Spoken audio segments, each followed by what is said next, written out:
ಒಂದು ಕನ್ನಡ ನ್ಯೂಸ್ ವಿಶೇಷ ಕಾರ್ಯಕ್ರಮಕ್ಕೆ ಸ್ವಾಗತ. ನಾನು ಪ್ರವೀಣ್ ಬಾಡ. ನನ್ನ ಜೊತೆ ಇದ್ದಾರೆ ಸ್ನೇಹ ಅಂತೇಳಿ. ಅವರು ದಾವಣಗೆರೆಯ ವಿದ್ಯಾನಗರದ ನಿವಾಸಿಯಾಗಿರುವಂತಹ ಪ್ರಕಾಶ್ ಮತ್ತು ಲಕ್ಷ್ಮಿ ದಂಪತಿಗಳ ಪುತ್ರಿಯಾಗಿರುವಂತಹ ಸ್ನೇಹ ಅವರು ವೃತ್ತಿಯಲ್ಲಿ ಇಂಜಿನಿಯರ್ ಆಗಿದ್ದರೂ ಸಹ ಪ್ರವೃತ್ತಿಯಾಗಿ ಕಲೆನ ಮೈಗೂಡಿಸ್ಕೊಂಡಿದ್ದು ಇದೀಗ ಇಂಡಿಯಾ ಬುಕ್ ಆಫ್ ರೆಕಾರ್ಡ್ನಲ್ಲಿ ಪ್ರಶಸ್ತಿ ಕೂಡ ಮುಡಿಗೇರಿಸಿಕೊಂಡಿರುವಂಥದ್ದು. ಸೊ ಇದ್ರ ಬಗ್ಗೆ ಚರ್ಚೆ ಮಾಡ್ತಾ ಹೋಗೋಣ. ನನ್ನ ಜೊತೆ ಸ್ನೇಹ ಅವರು ಇದ್ದಾರೆ. ಸ್ನೇಹ ಅವರೇ, ಕಾರ್ಯಕ್ರಮಕ್ಕೆ ಸ್ವಾಗತ. ನಮಸ್ಕಾರ. ಈಗ ಮೊದಲನೇದಾಗಿ ನೀವು ಇಂಜಿನಿಯರಿಂಗ್ ಮುಗಿಸಿ ಈ ಕಲೆನ ಯಾಕೆ ಆಯ್ಕೆ ಮಾಡ್ಕೊಂಡಿದ್ದು ಯಾಕೆ ಅಂತೇಳಿ? ಫಸ್ಟಿಂದನೂ ನನಗೆ ಆರ್ಟ್ ಅಂದರೆ ಸ್ವಲ್ಪ ಇಂಟ್ರೆಸ್ಟ್ ಜಾಸ್ತಿನೇ ಇತ್ತು. ಬಟ್ ಚೈಲ್ಡ್ಹುಡ್ಡಿಂದನೂ ಚಿಕ್ಕದಾಗಿ ಡ್ರಾಯಿಂಗ್ ಮಾಡಿಕೊಂಡು ಮತ್ತು ಬೆಳೀತಾ ಹೊಸ ಕಲೆಗಳನ್ನು ಕಲಿಯುವಂಥ ಆಸಕ್ತಿನೂ ಹುಟ್ಕೊಳ್ತು. ಹಾಗಾಗಿ ಅದನ್ನು ಇಂಟರ್ನೆಟ್ಟಲ್ಲಿ ನೋಡಿಕೊಂಡು ಯಾವುದು ಹೊಸದಾಗಿ ಎಲ್ಲ ಕಾಣಿಸುತ್ತೆ ಅದನ್ನೆಲ್ಲ ಟ್ರೈ ಮಾಡ್ತಾ ಹೋದೆ.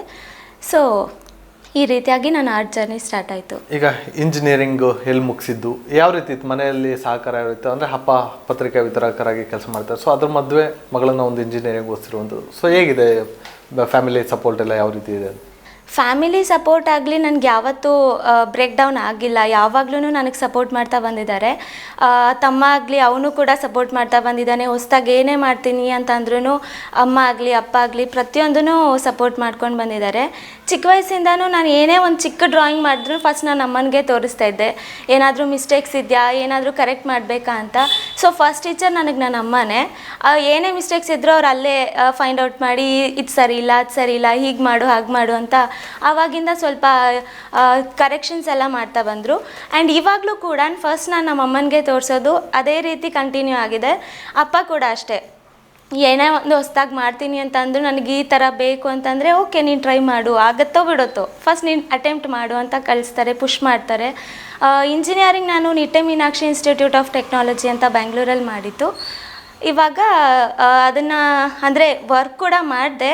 ಬಟ್ ಇವಾಗ ಹಂಗೆ ಅದ್ರ ಜೊತೆಗೆ ಹಾಬಿ ಆಗಿನೂ ಆಗಲಿ ಪಾರ್ಟ್ ಟೈಮ್ ಥರನೂ ಆಗಲಿ ಅಂತ ಆರ್ಟ್ ಬಿಸ್ನೆಸ್ ಕೂಡ ಮಾಡ್ತಿದ್ದೀನಿ. ಸೊ ಯಾವ್ಯಾವ ಕಲೆಗಳು ನಿಮಗೆ ಅತಿ ಇಂಟ್ರೆಸ್ಟ್ ಇರುವಂತಹ ಕಲೆ ಯಾವುದು? ಅದರಲ್ಲಿ ಪ್ರಮುಖವಾಗಿ ನೂಲಲ್ಲಿ ಡಿಸೈನ್ ಮಾಡಿರುವಂಥದ್ದು, ಜೊತೆಗೆ ಪೆನ್ಸಿಲಿಂದ ಮಾಡಿರುವಂಥದ್ದು, ವಾಟ್ರ್ ಮತ್ತು ಕಲರ್ ಬಳಸಿ ಮಾಡಿರುವಂಥದ್ದು. ಸೊ ಮತ್ತು ಗ್ರಾಫಿಕ್ ಶೀಟ್ ಬಳಸಿ ಪುನೀತ್ ರಾಜ್ಕುಮಾರ್ ಅವರನ್ನೊಂದು ಫೋಟೋ ಮಾಡಿರುವಂಥದ್ದು, ಧ್ರುವ ಸರ್ಜಾ ಅವ್ರದ್ದು, ಇವ್ರು ಚಿರಂಜೀವಿ ಸರ್ಜಾ ಅವ್ರದ್ದು ಫೋಟೋ ಮಾಡೋ ಅವ್ರ ಫ್ಯಾಮಿಲಿ ಕೊಟ್ಟರು. ಸೊ ಇದೆಲ್ಲ ಯಾಕೆ ಮೈಗೂಡಿಸ್ಕೊಂಡ್ರಿ ಅಂತೇಳಿ? ಹೇಳಿದ್ನಲ್ಲ ಆವಾಗಲೇ, ಸ್ವಲ್ಪ ಇಂಟ್ರೆಸ್ಟ್ ಜಾಸ್ತಿ ಇದ್ದಿದ್ದರಿಂದ ಹೊಸದಾಗಿ ಏನು ನೋಡಿದ್ರು ಅದನ್ನು ಟ್ರೈ ಮಾಡಬೇಕು, ಹೊಸದಾಗಿ ಏನು ಅದು ಮಾಡಬೇಕಂತ ಅನ್ಸಿದ್ರು ನಾನು ಅದನ್ನು ಇಂಟರ್ನೆಟಲ್ಲಿ ನೋಡಿಕೊಂಡು ಅದರದ್ದು ಕಲ್ತ್ಕೊಂಡು ಮಾಡೋಕ್ಕೆ ಟ್ರೈ ಮಾಡ್ತೀನಿ. ಹಾಗಾಗಿ ಇದ್ರ ಬಗ್ಗೆ ಜಾಸ್ತಿ ಇಂಟ್ರೆಸ್ಟ್ ಬೆಳೀತಾ ಹೋಯಿತು. ಹಾಗಾಗಿ ಅದನ್ನು ಹಾಗೆ ಕಂಟಿನ್ಯೂ ಮಾಡ್ಕೊಂಡು ಬಂದೆ. ಇದರಲ್ಲಿ ನನಗೆ ವೆರೈಟಿ ಆಫ್ ಆರ್ಟ್ಸ್ ಅಂತ ಹೇಳಿಬಿಟ್ಟು ಬ್ರೋಕನ್ ಗ್ಲಾಸ್ ಆರ್ಟ್, ಅಂದರೆ ಅದನ್ನು ಗ್ಲಾಸ್ನ ಪೀಸಸ್ ಅಂದರೆ ಒಡೆದುಬಿಟ್ಟು ಅದರದ್ದು ಪೋರ್ಟ್ರೇಟ್ ಫಾರ್ಮಲ್ಲಿ ತರೋವಂಥದ್ದಿದೆ, ಅದನ್ನು ಮಾಡ್ತೀನಿ. ಆ್ಯಂಡ್ ಪಿಕ್ಸಲ್ ಆರ್ಟ್ ಅಂತ ಕೂಡ ಅದನ್ನು ಅಂದರೆ ಗ್ರಾಫ್ ಶೀಟ್ಸ್ನ ಯೂಸ್ ಮಾಡಿಕೊಂಡು ಚಿಕ್ಕದಾಗಿ ಬ್ಲಾಕ್ಸ್ನ ಫಿಲ್ ಮಾಡಿಕೊಂಡು ಸ್ಕೆಚ್ ಪೆನಲ್ಲಿ ಅದನ್ನು ಮಾಡೋದಾಗಲಿ, ಪೋರ್ಟ್ರೇಟ್ ಅಂದರೆ ಸ್ಕೆಚಸ್ ಆಗಿರ್ಬೋದು, ಇದೆಲ್ಲ ಸ್ವಲ್ಪ ಫಸ್ಟಿಂದನೂ ಮಾಡ್ಕೊಂಡು ಬಂದಿದ್ದೆ. ಬಟ್ ಯಾವಾಗ ಅದು ನಮಗೆ ಫಿನಿಶಿಂಗ್ ಎಲ್ಲ ಪ್ರಾಪರಾಗಿ ಬರುತ್ತೆ ಆವಾಗೇ ನಮಗೆ ಅದೊಂದು ಖುಷಿ ಕೊಡುತ್ತೆ. ಸೊ ನನಗೆ ಈ ಥರನೇ ಫೇವ್ರೇಟ್ ಅಂತೇನಿಲ್ಲ, ಎಲ್ಲನೂ ನನಗೆ ಅಷ್ಟೇ ಖುಷಿ ಕೊಡುತ್ತೆ, ಅಷ್ಟೇ ಚೆನ್ನಾಗಿ ಮಾಡಬೇಕು ಅಂತ ಮೋಟಿವೇಶನ್ ಅನಿಸುತ್ತೆ. ಸೊ ಹೊಸ್ದಾಗಿ ಮಾಡ್ತಾ ಇರ್ತೀನಿ. ಈಗ ನಿಮಗೆ ಹೇಳಿರಿ ನಿಮ್ಮ ತಾಯಿನೇ ನಿಮ್ಮ ಗುರು ಅಂತೇಳಿ. ಸೊ ತಾಯಿಯ ಮುಖಾಂತರ ನೀವು ಈ ಒಂದು ಕಲೆ ಬಳುವಳಿಯಾಗಿ ಬಂದಿದ್ದ, ಇಲ್ಲ ನೀವೇ ಟ್ರೈ ಮಾಡ್ಕೊಳ್ತಾ ಇದನ್ನು ಹಾಬಿಯಾಗಿ ರೂಢಿಸ್ಕೊಂಡಿದ್ದ ಅಂತ? ಬ್ಲಡ್ಡಲ್ಲಿ ಬಂದಿರ್ಬೋದು ಮೋಸ್ಟ್ಲಿ. ಯಾಕೆಂದರೆ ಅಮ್ಮನೂ ಫಸ್ಟಿಗೆ ಅವರು ಚೈಲ್ಡ್ಹುಡ್ಡಲ್ಲೆಲ್ಲ ತುಂಬ ಮಾಡ್ತಿದ್ರಂತೆ. ಇವಾಗ ಅವರು ಸ್ವಲ್ಪ ಅದನ್ನು ಬ್ರೇಕ್ ಮಾಡಿದ್ದಾರೆ ಆ್ಯಂಡ್ ನಾನು ಇವಾಗ ಕಂಟಿನ್ಯೂ ಮಾಡ್ತಿದ್ದೀನಿ. ಎಲ್ಲರೂ ಇದ್ರ ಬಗ್ಗೆ ಏನಾದ್ರು ಟ್ರೈನಿಂಗ್ ಏನಾದ್ರು ಹೋಗಿದ್ರಾ? ಸೊ ಹೇಗೆ? ಇಲ್ಲ, ಆ ಥರ ಟ್ರೈನಿಂಗ್ ಆಗಲಿ ಕ್ಲಾಸಸ್ ಅಂತ ಆಗಲಿ ಏನೂ ಹೋಗಿಲ್ಲ. ಇಂಟರ್ನೆಟಲ್ಲೇ ಯೂಟ್ಯೂಬಲ್ಲಿ ಆಮೇಲೆ ಇನ್ಸ್ಟಾಗ್ರಾಮಲ್ಲಿ ಸ್ವಲ್ಪ ನೋಡ್ತಾ ಇರ್ತೀನಲ್ಲ, ಟ್ಯುಟೋರಿಯಲ್ಸ್ ಎಲ್ಲ ನೋಡ್ಬಿಟ್ಟು ಅದನ್ನು ಫಾಲೋ ಮಾಡ್ತೀನಿ. ಈ ದಾರ ಬಳಸಿ ಡಿಸೈನ್ ಮಾಡ್ತೀರಿ, ಸೊ ಅದು ಯಾವ ರೀತಿ ಮಾಡುವಂಥದ್ದು, ಹೇಗೆ? ಇದಕ್ಕೆ ಆ್ಯಕ್ಚುಲಿ ಅಲ್ಗರಿದಮ್ನ ಯೂಸ್ ಮಾಡ್ತೀವಿ. ಅದಕ್ಕೆ ಇನ್ಸ್ಟ್ರಕ್ಷನ್ಸ್ ಇರುತ್ತೆ, ಇದೇ ಥರ ಫಾರ್ಮ್ಯಾಟಲ್ಲಿ ಮಾಡಬೇಕು ಅಂತ. ಆ ಇನ್ಸ್ಟ್ರಕ್ಷನ್ಸ್ನ ಫಾಲೋ ಮಾಡ್ತೀವಿ. ಅಂದರೆ ಈಗ ಒಂದು ಚಿತ್ರ ರೆಡಿ ಮಾಡಲಿಕ್ಕೆ ಅಂತೇಳಿ, ಒಂದು ನೂಲಲ್ಲಿ ಚಿತ್ರ ರೆಡಿ ಮಾಡಬೇಕು ಅಂತೇಳಿ, ಸೊ ಅದಕ್ಕೇನೆಲ್ಲ ಬಳಸ್ಕೊಳ್ತೀರಿ? ಸೊ ಯಾವ ರೀತಿ ಪ್ರಿಪೇರ್ ಆಗಿರ್ತೀರಿ ಅದಕ್ಕೆ ಅಂತ? ಎಷ್ಟು ದಿನ ಬೇಕಾಗ್ತದೆ ಒಂದು ಚಿತ್ರ ರೆಡಿ ಮಾಡಲಿಕ್ಕೆ? ಅಂದರೆ ಈಗ ಫಸ್ಟಿಂದ ಫ್ರಮ್ ಸ್ಕ್ರ್ಯಾಚ್ ನಾವು ಸ್ಟಾರ್ಟ್ ಮಾಡ್ತಿದ್ದೀವಿ ಅಂದರೆ ಆಲ್ಮೋಸ್ಟ್ 1 ವೀಕ್ ಬೇಕಾಗುತ್ತೆ. ಅಂದರೆ ನೇಲ್ಸ್ ತೊಗೊಳ್ಳೋದಾಗಿರ್ಬೋದು, ಅದ್ರದ್ದು ಸೈಜ್ ಯಾವ ಥರ ನಾವು ನೋಡ್ಕೊಳ್ಬೇಕಾಗತ್ತೆ, ಆ ಮೆಷರ್ಮೆಂಟದ್ದು ಡಿಪೆಂಡ್ ಆಗುತ್ತೆ. ಆ್ಯಂಡ್ ಕ್ಯಾಲ್ಕುಲೇಷನ್ಸ್ ಇರುತ್ತೆ. ಸೊ ಅದೆಲ್ಲ ನಾವು ಚೆಕ್ ಮಾಡಿಕೊಂಡು ಮಾಡಬೇಕಂತ ಅಂದರೆ 1 ವೀಕ್ ಟೈಮ್ ಬೇಕು. ಆ್ಯಂಡ್ ಅದನ್ನು ಮಾಡೋದಕ್ಕಂತಲೇ 4-5 ಡೇಸ್ ಬೇಕಾಗುತ್ತೆ. ಈಗ ಇಂಡಿಯಾ ಬುಕ್ ಆಫ್ ರೆಕಾರ್ಡ್ನಲ್ಲಿ ಪ್ರಶಸ್ತಿ ಬಂದಿರುವಂಥದ್ದು. ಸೊ ಯಾವ ಒಂದು ಚಿತ್ರವನ್ನು ಆಯ್ಕೆ ಮಾಡಿದ್ದೀರಿ? ಸೊ ಎಲ್ಲಿದ ಪ್ರಶಸ್ತಿ ನಿಮಗೆ ಸಿಕ್ಕಿದ್ದಲ್ಲಿ ಅಂತ? ಇದು ಫಸ್ಟ್ ನಾನು ಪಿಕ್ಸೆಲ್ ಆರ್ಟ್ ಅಂತ ಬೇರೆದೂ ಟ್ರೈ ಮಾಡಿದ್ದೆ ಅದಕ್ಕಿಂತ ಮುಂಚೆ. ಇವಾಗ ಅಪ್ಪು ಸರ್, ಪುನೀತ್ ರಾಜ್ಕುಮಾರ್ ಸರ್ ಅವ್ರದ್ದು ಚೂಸ್ ಮಾಡಿಕೊಂಡೆ. ಯಾಕೆ ಅಂತಂದರೆ first of all Vishnu sir ಮತ್ತು ಅಪ್ಪು ಸರ್ ಅಂದರೆ ನನ್ನ ಫೇವ್ರೆಟ್ ಆ್ಯಕ್ಟರ್ಸ್. ಅಪ್ಪು ಸರ್ದೇ ಯಾಕೆ ಚೂಸ್ ಮಾಡಿಕೊಂಡೆ ಅಂತಂದರೆ ಇಲ್ಲಿವರೆಗೂ ನಾವು ನೋಡ್ತಾ ಬಂದಿದ್ದೀವಿ ಅವ್ರು ಎಷ್ಟೋ ಸಾಧನೆಗಳನ್ನ ಮಾಡಿದ್ದಾರೆ ಆ್ಯಂಡ್ ಎಷ್ಟೋ ಜನಕ್ಕೆ ಇನ್ಸ್ಪೈರ್ ಆಗಿದ್ದಾರೆ. ಸೊ ಇದನ್ನು ನಾನು ಮಾಡಿದ್ರೆ ಒಂದಷ್ಟು ಜನಕ್ಕೆ ಅಟ್ಲೀಸ್ಟ್ ಏನೋ ಒಂದು ಹೊಸ್ದಾಗಿ ನೋಡ್ದಂಗೆ ಫೀಲ್ ಆಗುತ್ತೆ ಅಂತ ಒಂದು ಅನಿಸ್ತು. ಆ್ಯಂಡ್ ಅವ್ರು ಇನ್ನೂ ಜಾಸ್ತಿ ಜನಕ್ಕೆ ಇನ್ಸ್ಪೈರ್ ಆಗಲಿ ಅಂತ ಅನಿಸ್ತು. ಅದರಲ್ಲಿ ಇನ್ಸ್ಪೈರ್ ಆದಲ್ಲಿ ನಾನು ಒಬ್ಳು ಕೂಡ. ಸೊ ಅಪ್ಪು ಸರ್ ಅವ್ರದ್ದು ಪಿಕ್ಸೆಲ್ ಆರ್ಟ್ನೇ ನಾನು ಚೂಸ್ ಮಾಡಿಕೊಂಡೆ. ಅಂದರೆ ಪಿಕ್ಸೆಲ್ ಆರ್ಟ್ ಯಾಕೆ ಚೂಸ್ ಮಾಡಿಕೊಂಡೆ ಅಂದರೆ ಬೇರೆ ಬೇರೆ ಕ್ಯಾಟಗರೀಸಲ್ಲಿ ನಾನು ಚೆಕ್ ಮಾಡಿದೆ. ಅಂದರೆ ಆನ್ಲೈನಲ್ಲಿ ಚೆಕ್ ಮಾಡೋವಾಗ ಯಾವ್ಯಾವುದ್ರಲ್ಲಿ ಬ್ರೇಕ್ ಮಾಡಿದ್ದಾರೆ, ಯಾವುದು ಹೊಸದಾಗಿ ನಾವು ಮಾಡ್ಬೋದು ಅಂತೆಲ್ಲ ಚೆಕ್ ಮಾಡಿಕೊಂಡೆ. ಇದನ್ನು ಯಾರೂ ಮಾಡಿರಲಿಲ್ಲ, ಹಾಗಾಗಿ ಇದನ್ನು ನಾನು ಮಾಡ್ಬೋದು ಅಂತ ಹೇಳಿ ಇದನ್ನು ನಾನು ಚೂಸ್ ಮಾಡಿಕೊಂಡೆ. ಎಲ್ಲಿ ಪ್ರಶಸ್ತಿ ಸಿಕ್ಕಿದ್ದಲ್ಲಿ? ಎಲ್ಲಿ? ಹರಿಯಾಣ? ಇದು ಫರೀದಾಬಾದ್ ಅಂತ, ಹರಿಯಾಣ ಮೂಲತಃ ಇರೋದಿದು. ಸೊ ಹರಿಯಾಣದಿಂದ ನನಗೆ ಇಂಡಿಯಾ ಬುಕ್ ಆಫ್ ರೆಕಾರ್ಡ್ಸ್ ಸೆಂಟರಿಂದ ಅವಾರ್ಡ್ ಸಿಕ್ಕಿದೆ. ಏನೇನು ಸಿಕ್ಕಿದೆ ಅವಾರ್ಡಲ್ಲಿ? ಅವಾರ್ಡಲ್ಲಿ ನನಗೆ ಅಚೀವರ್ಸ್ ಕಿಟ್ ಅಂತ ಕೊಟ್ಟಿದ್ದಾರೆ. ಅಚೀವರ್ಸ್ ಕಿಟ್ಟಲ್ಲಿ ಮೆಡಲ್ ಕೊಟ್ಟಿದ್ದಾರೆ, ಹಾಗೆ ಸರ್ಟಿಫಿಕೇಟ್ ಕೊಟ್ಟಿದ್ದಾರೆ. ಇಂಡಿಯಾ ಬುಕ್ ಆಫ್ ರೆಕಾರ್ಡ್ಸ್ 2024 ಆ ಎಡಿಷನ್ದು ಬುಕ್ ಕೊಟ್ಟಿದ್ದಾರೆ, ಮತ್ತು ಬ್ಯಾಡ್ಜ್, ID ಕಾರ್ಡ್ ಇದೆಲ್ಲ ಕೊಟ್ಟಿದ್ದಾರೆ. ಸೊ ಮುಂದೆ ಏನೆಲ್ಲ ಕನ್ಸಿಟ್ಕೊಂಡಿದ್ದೀರಿ? ಈ ಒಂದು ಏಮ್ ಅಂತ ಇರುತ್ತೆ, ಒಂದು ವೃತ್ತಿ ಇದೆ, ಆ ವೃತ್ತಿ ಜೊತೆ ಪ್ರವೃತ್ತಿಯ ಕಲೆನ ಬೆಳೆಸ್ಕೊಂಡಿರುವಂಥದ್ದು. ಸೊ ಒಂದು ಏಮ್ ಇಟ್ಕೊಂಡು ನಾವು ಆ ಪ್ರವೃತ್ತಿನ ಮಾಡ್ತೀವಿ. ಸೊ ಆ ಪ್ರವೃತ್ತಿಲಿ ಏನು ಗುರಿ ಇಟ್ಕೊಂಡಿರಿ? ನೆಕ್ಸ್ಟ್ ಏನು ಮಾಡಬೇಕು ಅನ್ನೋ ಪ್ಲ್ಯಾನ್ ಇಟ್ಕೊಂಡಿರಿ? ತಮ್ಮ ಕೂಡ ಫೋಟೋಗ್ರಫಿ ಬ್ಯಾಕ್ಗ್ರೌಂಡ್ ಇರೋದ್ರಿಂದ ನಂದು ಒಂದು ಕಂಬೈನ್ಡ್ ಮಾಡಿ ಆರ್ಟ್ ಸ್ಟುಡಿಯೋ ಅಂತ ಮಾಡಬೇಕು ಅನ್ನೋ ಡ್ರೀಮ್ ಇದೆ. ಸೊ ಅದಕ್ಕೇ ನಾವು ಎಫರ್ಟ್ಸ್ ಹಾಕ್ತಾಯಿದ್ದೀವಿ. ಹಾಗೆ ಇವಾಗ ಚಿಕ್ಕದಾಗಿ ಆರ್ಡರ್ಸ್ ಎಲ್ಲ ತೊಗೊಳ್ತಾ ಇರ್ತೀವಿ. ಅವನು ಫೋಟೋಗ್ರಫಿ ಆರ್ಡರ್ಸ್ ತೊಗೊಳ್ತಾನೆ, ನಾನು ಆರ್ಟ್ ಮತ್ತು ಕ್ರಾಫ್ಟ್ ಅದ್ರದ್ದು ಆರ್ಡರ್ಸ್ ತೊಗೊಳ್ತಾ ಇರ್ತೀನಿ. ಸೊ ಅದನ್ನೇ ಕಂಟಿನ್ಯೂ ಮಾಡಿಕೊಂಡು ಅದನ್ನು ನೆಕ್ಸ್ಟ್ ದೊಡ್ಡ ಮಟ್ಟಕ್ಕೆ ಮಾಡಬೇಕು ಅನ್ನೋದು ಒಂದು ಡ್ರೀಮ್ ಇದೆ. ಸೊ ಪೋಷಕರಿಗೆ ಒಂದು ಕನಸಿರುತ್ತೆ, ಮಕ್ಕಳು ಹಿಂಗೆ ಆಗಬೇಕು ಅಂತ. ಮಗಳೊಂದು ಇಂಜಿನಿಯರಿಂಗ್ ಮಾಡಿಸಿದ್ರು ಓಕೆ. ಸೊ ನೆಕ್ಸ್ಟ್ ಅದಾದಮೇಲೆ ನೀವು ಆ ಇಂಜಿನಿಯರಿಂಗ್ ವೃತ್ತಿ ಜೊತೆ ಇದನ್ನು ಆಯ್ಕೆ ಮಾಡಿಕೊಂಡ್ರೆ ಪೋಷಕರ ಸಪೋರ್ಟ್ ಯಾವ ರೀತಿ ಇದೆ ಅಂತೇಳಿ? ಅದೇ ಆವಾಗಲೇ ಹೇಳಿದ್ನಲ್ಲ, ಅವ್ರು ಯಾವಾಗಲೂ ನನಗೆ ಒಳ್ಳೇದೇನಾದರೂ ಮಾಡ್ತೀನಿ ಅಂದರೆ ಯಾವತ್ತೂ ಬೇಡ ಅಂತ ಹೇಳಿಲ್ಲ. ಸೊ ಪುಷ್ ಮಾಡಿಕೊಂಡೇ ಬಂದಿದ್ದಾರೆ. ನಾನು ಯಾವ್ದು ಚೂಸ್ ಮಾಡಿಕೊಂಡ್ರೂ ಅವರು ಓಕೆ ನೀನು ಈ ಫೀಲ್ಡಲ್ಲಿ ಕಂಟಿನ್ಯೂ ಮಾಡ್ತೀಯ, ಓಕೆ ನಿನ್ನ ಇಷ್ಟ ಅಂತ ಹೇಳಿಬಿಟ್ಟು ನನಗೆ ಫಸ್ಟಿಂದನೂ ಅದೇ ಫ್ರೀಡಮ್ ಬಿಟ್ಟಿದ್ದಾರೆ. ಸೊ ಇವಾಗಲೂ ನಾನು ಆರ್ಟಲ್ಲೇ ಏನಾದರೂ ಒಂದು ಅಚೀವ್ ಮಾಡಬೇಕು ಅಂತ ಅವರು ಹೇಳಿದಾಗ ಆಯಿತು ನೀನು ಆ ಆರ್ಟಲ್ಲಿ ಏನಾದರೂ ಕಂಟಿನ್ಯೂ ಮಾಡಬೇಕು ಅನ್ನೋದಾದರೆ ನೀನು ಅದರಲ್ಲೇ ಕಂಟಿನ್ಯೂ ಮಾಡು ಅಂತಲೇ ಹೇಳಿದ್ದಾರೆ. ಇಂಜಿನಿಯರಿಂಗ್ ಮಾಡಬೇಕಾದ್ರೂ ಅಷ್ಟೇ ಅವರು ನನಗೆ ನೀನು ಮಾಡಲೇಬೇಕು, ನೀನು ಇದರಲ್ಲೇ ಏನಾದರೂ ಮಾಡಬೇಕು ಅಂತ ಯಾವತ್ತೂ ನನಗೆ ಪ್ರೆಷರ್ ಹಾಕಿಲ್ಲ. ಸೊ ಇದರಲ್ಲಿ ನಾನು ಏನಾದರೂ ಮಾಡ್ತೀನಿ ಅಂದ್ರೂ ಅವ್ರು ರೆಡಿ ಇದ್ದಾರೆ. ಸೊ ಇದಕ್ಕಿಂತ ಮುಂದೆ ಇನ್ನೂ ನಾನು ಏನಾದರೂ ಜಾಸ್ತಿ ಅಚೀವ್ ಮಾಡ್ತೀನಿ, ಇಲ್ಲ ಕಾಂಪಿಟೇಟಿವ್ ಎಕ್ಸಾಮ್ಸ್ ಬರಿತೀನಿ ಅಂದ್ರೂ ಅವ್ರ ಸಪೋರ್ಟ್ ಇದೆ. ಈಗ ಚಿರಂಜೀವಿ ಸರ್ಜಾ ಅವ್ರದ್ದು ಒಂದು ಚಿತ್ರ ಬಿಡಿಸಿದ್ದೆ ಅಂತಂದರೆ, ಸೊ ಅದನ್ನು ಯಾವುದ್ರಲ್ಲಿ ಬಿಡಿಸಿದ್ರಿ? ಅವರು ಮೇಘನಾ ರಾಜ್ ಅವ್ರಿಗೆ ಕೊಟ್ಟಾರಂಥ ಸಂದರ್ಭದಲ್ಲಿ ಸೊ ಯಾವ ರೀತಿ ಇತ್ತು ಅವ್ರ ರಿಯಾಕ್ಷನ್? ಯಾವ ರೀತಿ ಇತ್ತು? ಆ್ಯಕ್ಚುಲಿ ಇದನ್ನು ನಾನು ಚಿರು ಸರ್ ಬರ್ಡೇಗೆ ಅಂತ ಮಾಡಿದ್ದು. ಬಟ್ ಆವಾಗ ತುಂಬ ಟ್ರೈ ಮಾಡಿದೆ ರೀಚ್ ಮಾಡಬೇಕು ಅವ್ರಿಗೆ ಅಂತ, ಅದು ರೀಚ್ ಆಗಲಿಲ್ಲ. ಇನ್ಸ್ಟಾಗ್ರಾಮಲ್ಲಿ ಕೆಲವೊಂದು ಅಲ್ಗರಿದಮ್ ಇರತ್ತಲ್ಲ, ಅವ್ರ ಮೆಸೇಜಸ್ ಎಲ್ಲ ರೀಚ್ ಆಗದೆ ಇರೋ ಥರ. ಸೊ ಒನ್ ಟೈಮ್ ನಾನು ನನ್ನ ಆರ್ಟ್ ಪೇಜಲ್ಲಿ ಚಿರು ಸರ್ದು ಈ ರೀತಿ ಸ್ಟ್ರಿಂಗ್ ಆರ್ಟ್ ಮಾಡಿದ್ದನ್ನು ಪೋಸ್ಟ್ ಮಾಡಿದಾಗ ಒಂದು ಆರ್ಟ್ ಪೇಜ್ ಅಂದರೆ ಚಿರು ಸರ್ ಫ್ಯಾನ್ ಪೇಜ್ ಇದ್ದಿದ್ದು ಅದನ್ನು ಪೋಸ್ಟ್ ಮಾಡಿದರು. ಅದನ್ನು ನೋಡಿಕೊಂಡು ಮೇಘನಾ ಮ್ಯಾಮೇ ಇದನ್ನು ಯಾರು ಮಾಡಿದ್ದು ಅಂತ ಅವ್ರಿಗೆ ಮೆಸೇಜ್ ಮಾಡಿ ಕೇಳಿದಾಗ ಅವರು ನನ್ನ ಅಕೌಂಟನ್ನ ಕಳಿಸ್ಕೊಟ್ರು. ಸೊ ಆವಾಗ ಅವರೇ ಮೆಸೇಜ್ ಮಾಡಿಬಿಟ್ಟು ತುಂಬ ಚೆನ್ನಾಗಿದೆ ಅಂತ ಹೇಳ್ಬಿಟ್ಟು ಅಪ್ರಿಷಿಯೇಟ್ ಮಾಡಿದ್ರು. ಆ್ಯಂಡ್ ನಾನೇ ಕೇಳಿದೆ, ಇಲ್ಲ ಆ್ಯಕ್ಚುಲಿ ನಾನು ಇದನ್ನು ನಿಮಗೆ ಪ್ರೆಸೆಂಟ್ ಮಾಡಬೇಕು ಅಂತಲೇ ಮಾಡಿದ್ದು, ಸೊ ಹೇಗೆ ಏನು ಅಂತ ಕೇಳಿದಾಗ ಅವರು ಅಪಾಯಿಂಟ್ಮೆಂಟ್ ಕೊಟ್ಟರು. ದೆನ್ ನಾನು ಅದನ್ನು ಅವ್ರಿಗೆ ರೀಚ್ ಮಾಡಿದೆ. ಸೊ ಕೊಟ್ಟಂಥ ಸಂದರ್ಭದಲ್ಲಿ ಅವರು ಮಾತು ಯಾವ ರೀತಿ ಇತ್ತು? ಆ್ಯಕ್ಚುಲಿ ಅವ್ರು ತುಂಬ ಖುಷಿಪಟ್ಟರು. ಸುಂದರ್ರಾಜ್ ಸರ್ ಕೂಡ ಅಲ್ಲೇ ಇದ್ದರು. ಹಾಗಾಗಿ ಅವರು ನೋಡಿದ ತಕ್ಷಣ ತುಂಬ ಅಂದರೆ ತುಂಬ ಖುಷಿ ಆಗ್ಬಿಟ್ರು. ಬಿಕಾಸ್ ಒಂದು ದಾರದಲ್ಲಿ ಅವ್ರ ಪೋರ್ಟ್ರೇಟ್ನ ಕ್ರಿಯೇಟ್ ಮಾಡೋದು ಅಂತಂದರೆ it's not an easy one. So ಅವ್ರಿಗೆ ನೋಡಿದ ತಕ್ಷಣ ಅದನ್ನು ಓಪನ್ ಮಾಡಿದ ತಕ್ಷಣ ಅವರು ತುಂಬ ಅಂದರೆ ತುಂಬ ಖುಷಿಪಟ್ಟರು. ಇನ್ಫ್ಯಾಕ್ಟ್ ಸುಂದರ್ರಾಜ್ ಸರ್ ಕೂಡ ಅಷ್ಟೇ. ಅದೊಂಥರ ಮೆಮೊರೇಬಲ್ ಡೇ ನನಗೆ ನನ್ನ ಲೈಫಲ್ಲಿ. ಫಸ್ಟ್ ಟೈಮ್ ಅವ್ರನ್ನ ಮಾತಾಡಿಸಿದ್ದು ಅಲ್ದಿರ ಅವ್ರಿಗೆ ಆ ಥರ ಆರ್ಟ್ ಪ್ರೆಸೆಂಟ್ ಮಾಡಿದ್ದು ನನಗೆ ತುಂಬ ಖುಷಿ ಆಯ್ತು. ನೆಕ್ಸ್ಟ್ ಅದಾದ ನಂತರ ನೆಕ್ಸ್ಟ್ ಯಾರ್ದು ಪ್ರಯತ್ನ ಪಟ್ರಿ? ಮತ್ತು ಅದಾದಮೇಲೆ ಅಪ್ಪು ಸರ್ದೇ ಸ್ಟ್ರಿಂಗ್ ಆರ್ಟ್ ನಾನು ಟ್ರೈ ಮಾಡಿದ್ದು. ಫಸ್ಟ್ ಟೈಮ್ ಮಾಡಿದಾಗ ಓಕೆ ನಾರ್ಮಲ್ ಆಗಿ ಬಂತು, ತುಂಬ ಎಕ್ಸ್ಟ್ರಾಡಿನರಿ ಅನ್ನೋ ಥರ ಫೀಲ್ ಆಗಲಿಲ್ಲ. ಬಟ್ ಅದನ್ನು ಒಂದು ಲೋಕಲ್ ನ್ಯೂಸ್ ಚಾನೆಲ್ ಅವ್ರು ತೊಗೊಂಡ್ರು. ದೆನ್ ಮತ್ತೆ ನಾನು ಅಪ್ಪು ಸರ್ದೇ ಮಾಡಿದೆ, ಸ್ವಲ್ಪ ಚೆನ್ನಾಗಿ ಬರೋ ಥರ ಮಾಡೋಣ ಅಂತ ಮಾಡಿದೆ. ಆ್ಯಂಡ್ ಅದನ್ನು ಆ್ಯಂಕರ್ ಅನುಶ್ರೀ ಮೇಡಮೇ ಅವ್ರಿಗೆ ಪ್ರೆಸೆಂಟ್ ಮಾಡಿದೆ. ಅವರು ಅಪ್ಪು ಫ್ಯಾನು ಅನುಶ್ರೀ ಅವರು.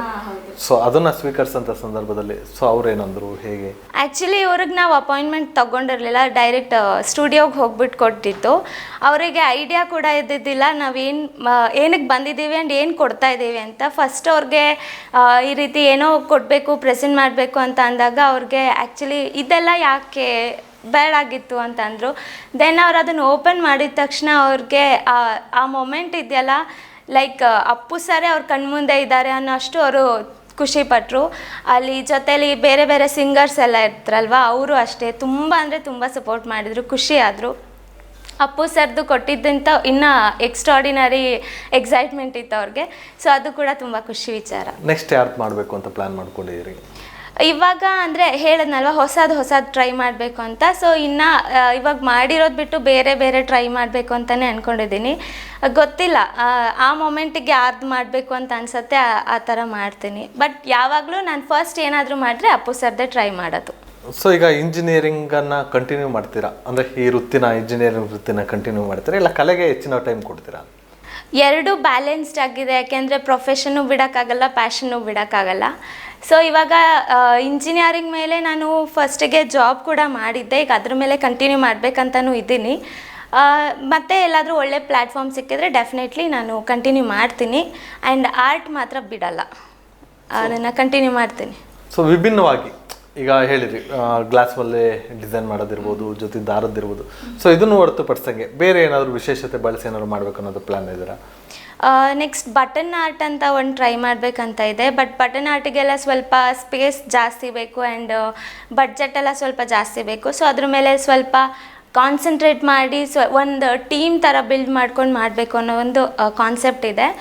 ಒಂದು ಟೀಮ್ ನನಗೆ ಆ ರೀತಿ ಸಿಕ್ಕಿದ್ರೆ ಡೆಫಿನೆಟ್ಲಿ ನಾನು ಅದನ್ನು ಟ್ರೈ ಮಾಡ್ತೀನಿ. ಸೊ ನಿಮಗೇನಾದ್ರು ಒಂದು ಗುರಿ ಇತ್ತಾ, ಅಂದರೆ ಇಂಡಿಯಾ ಬುಕ್ ಆಫ್ ರೆಕಾರ್ಡ್ ಅವ್ರು ನನ್ನ ಗುರುತಿಸ್ತಾರೆ, ಸೊ ನನಗೊಂದು ಒಂದು ಪ್ರಶಸ್ತಿ ಸಿಗುತ್ತೆ ಅನ್ನೋದೇನಾದ್ರು ಕನಸೇನಾದ್ರು ಇತ್ತಾ? ಸೊ ಏನು ಹೇಗೆ ಇದೆಲ್ಲ? ಆ್ಯಕ್ಚುಲಿ ಇಲ್ಲ, ಇದು ಏನಂತಾರೆ ಅಕಸ್ಮಾತಾಗಿ ಆಗಿದ್ದು ಅಂತಂದ್ರೇನೋ ತಪ್ಪೇನಿಲ್ಲ. ಬಟ್ ಅದಕ್ಕೆ ಅಷ್ಟೇ ಹಾರ್ಡ್ ವರ್ಕ್ ಮಾಡಿದ್ದೀನಿ ಕೂಡ. ಅಂದರೆ ಡ್ರೀಮ್ ಅನ್ನೋ ಥರ ಯಾವುದೂ ಇದ್ದಿದ್ದಿಲ್ಲ. ಬಟ್ ಇನ್ಸ್ಟಾಗ್ರಾಮಲ್ಲಿ ಹೀಗೆ ಸ್ಕ್ರೋಲ್ ಮಾಡಬೇಕಾದ್ರೆ ಬೇರೆ ಒಬ್ರದ್ದು ಈ ಥರ ಅಚೀವ್ಮೆಂಟ್ ಆಗಿರೋದನ್ನು ನಾನು ನೋಡಿದೆ. ನಾವೆಲ್ಲ ಅಂದ್ಕೊಂಡಿರ್ತೀವಿ, ಒಂದು ಭ್ರಮೆನಲ್ಲಿ ಇರ್ತೀವಿ, ಅಯ್ಯೋ ಇದೆಲ್ಲ ನಮ್ಮ ಕೈಲಿ ಆಗಲ್ಲ ಅಂತ, ನಾವು ಅಟೆಂಪ್ಟ್ ಕೂಡ ಮಾಡೋಕ್ಕೆ ಹೋಗಲ್ಲ. ಸೊ ನನಗೇನು ಅನಿಸ್ತು, ಓಕೆ ಅವ್ರಿಗೆ ಏನೇನು ಪ್ರಾಸೆಸ್ ತೊಗೊಳ್ತಾರೆ, ನಮ್ಗದೆಲ್ಲ ಗೊತ್ತಿಲ್ಲದೆ ನಾವು ಜಡ್ಜ್ ಮಾಡ್ಕೊಳ್ಳೋದು ತಪ್ಪಾಗುತ್ತೆ, ನಮ್ಮನ್ನು ನಾವೇ ಡಿಮೋಟಿವೇಶನ್ ಮಾಡ್ಕೊಂಡು ಬಿಡ್ತೀವಿ.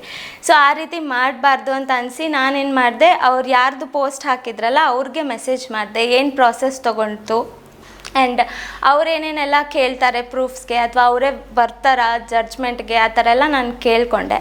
ಅವರು ನನಗೆ ಗೈಡ್ ಮಾಡಿದ್ರು, ಇಲ್ಲ ಈ ಥರ ಅಂತ. ಸೊ ಅದ್ರ ಪ್ರಾಸೆಸ್ ಮೇಲೇ ನಾನು ನಮ್ಮ ಮನೇಲಿ ಹೇಳಿದಾಗ, ಓಕೆ ಟ್ರೈ ಮಾಡು, ಇವಾಗ ಟ್ರೈಯೇ ಮಾಡ್ದಿರಾ ನೀನು ಹೇಗೆ ಬರುತ್ತಾ ಇಲ್ವೋ ಅಂತ ನೀನು ಅನ್ಕೊತೀಯ ಅಂತ ಹೇಳಿದಾಗ, ಓಕೆ ನಾನು ಟ್ರೈ ಮಾಡ್ತೀನಿ ಅಂತ ಹೇಳ್ಬಿಟ್ಟು ಟ್ರೈ ಮಾಡಿದ್ದು. ಈಗ ಪ್ರತಿಯೊಬ್ಬರಿಗೂ ಒಂದು ವಾವ್ ಅನ್ನೋ ಮೂಮೆಂಟ್ ಇರುತ್ತೆ, ಆ ಮೂಮೆಂಟ್ ಎಲ್ಲರೂ ಸಹ ಕಾಯ್ತಾ ಇರುತ್ತೆ.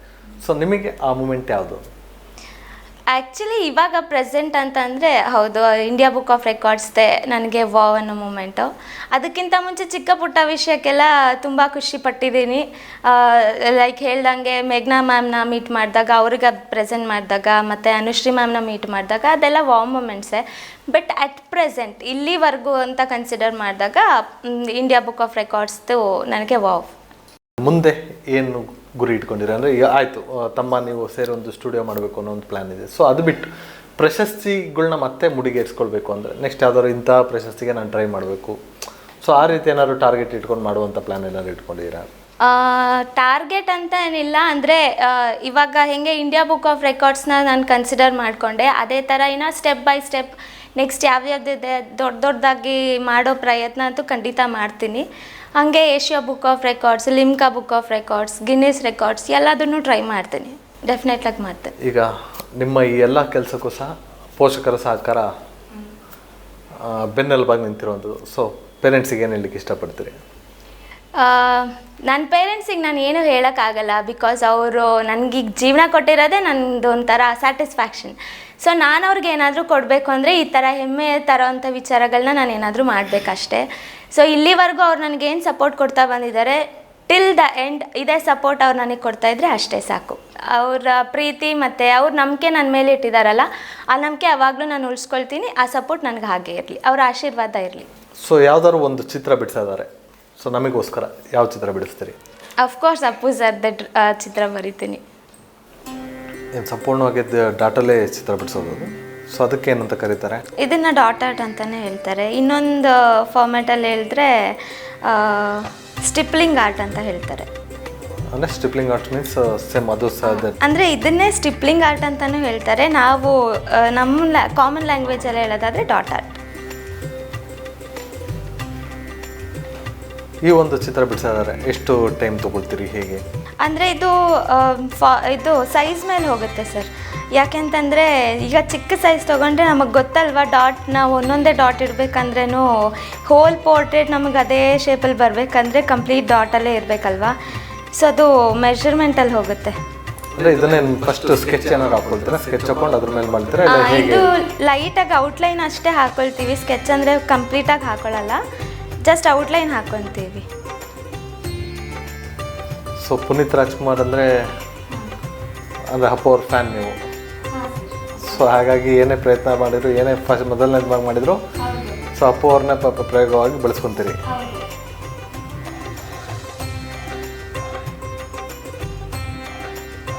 ಲಕ್ಕಿಲಿ ಅವ್ರ ಹೆಸರಲ್ಲಿ ಏನು ಟ್ರೈ ಮಾಡಿದ್ರು ಯಾವುದು ನನಗೆ ಚೆನ್ನಾಗಿ ಬಂದಿಲ್ಲ ಅಂತ ಇಲ್ಲ.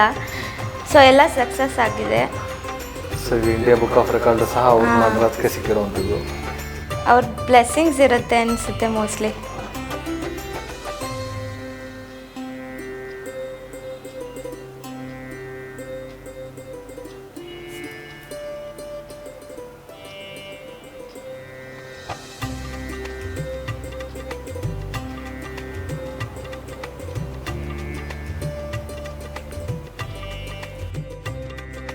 ಈಗ ಇಂಜಿನಿಯರಿಂಗ್ ಅಂದರೆ ಒಂದು ಎಲ್ಲರೂ ಒಂದು ಥಾಟ್ ಬೇರೆ ಇರುತ್ತೆ. ಸ್ವಲ್ಪ ಸಿಸ್ಟಮ್ ಒಂದು ಕೂತ್ಕೋಬೇಕು, ಎನಿ ಟೈಮ್ ಕೆಲಸ.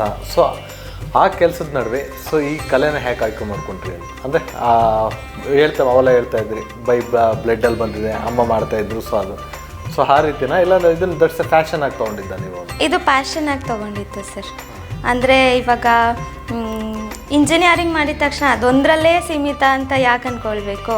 ಏನೇನೋ ಅಚೀವ್ ಮಾಡಿದ್ದಾರೆ. ಎಷ್ಟೊಂದು ಆ್ಯಕ್ಟರ್ಸ್ ಕೂಡ ಅಷ್ಟೇ, ಒಂದಲ್ದಿರ ಇನ್ನೊಂದು ಫೀಲ್ಡಲ್ಲಿ ಅವ್ರ ಕೆಲಸಗಳನ್ನ ಮಾಡಿಕೊಂಡು ಎಷ್ಟೋ ಫೀಲ್ಡಲ್ಲಿ ಅವ್ರು ಅಚೀವ್ ಮಾಡಿದ್ದಾರೆ. ಹಾಗೇ ನಾನು ಮಾಡ್ತಾಯಿದ್ದೀನಿ.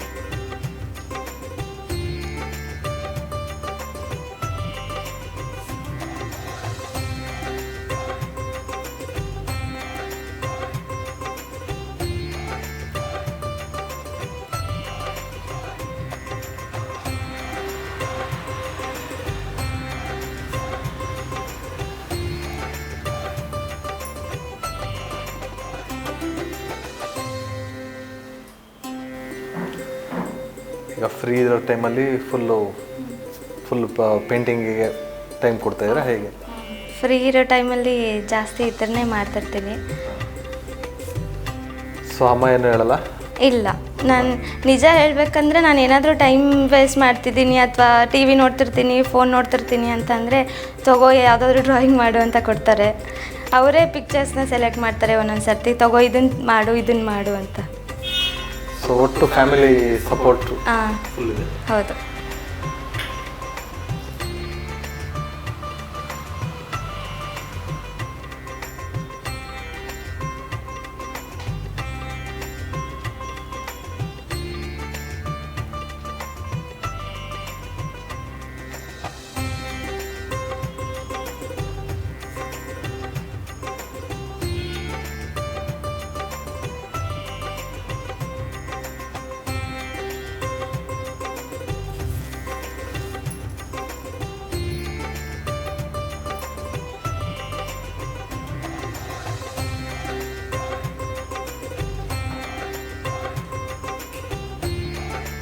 ಇದು ಆ್ಯಕ್ಚುಲಿ ಬೆಟ್ಟದ ಫೋಟೋನಾ? ಇವ್ರದ್ದು ಐ ಥಿಂಕ್ ಇದು 2 ನಕ್ಷತ್ರ ಮೂವಿದ ಅಂತ, ಅಂದರೆ ಸೂಟಲ್ಲಿದ್ದಾರೆ ಇವರು ಅದರಲ್ಲಿ.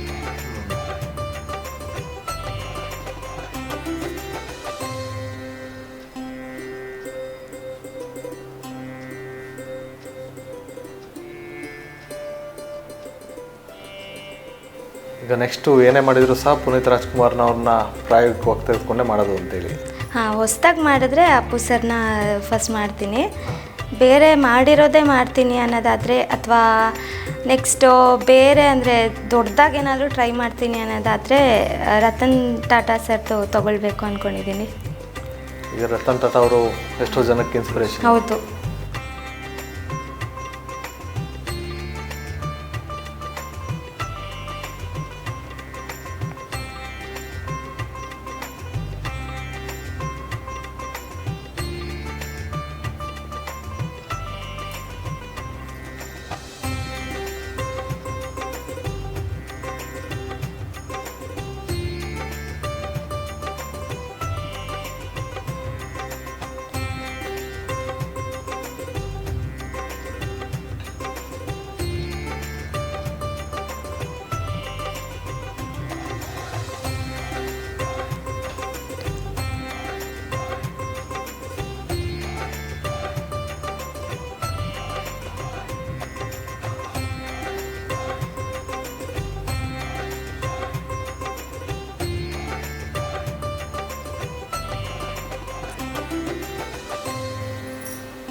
ಒಂದು ಪೇಷನ್ಸ್ ಇರಬೇಕು. ಹೌದು, ತುಂಬ ಪೇಷನ್ಸ್ ಬೇಕು. ಯಾವುದ್ರಲ್ಲಿರುತ್ತೋ ಇಲ್ಲೋ ಆರ್ಟ್ ಮಾಡ್ಬೇಕಾದ್ರೆ ನಿಜ ಪೇಷನ್ಸ್ ಇತ್ತು ಅಂದರೆ ಅದು ಪಿಕ್ಚರ್ ಸಹ ಚೆನ್ನಾಗಿ ಬರುತ್ತೆ, ಔಟ್ಪುಟ್ ಚೆನ್ನಾಗಿರುತ್ತೆ.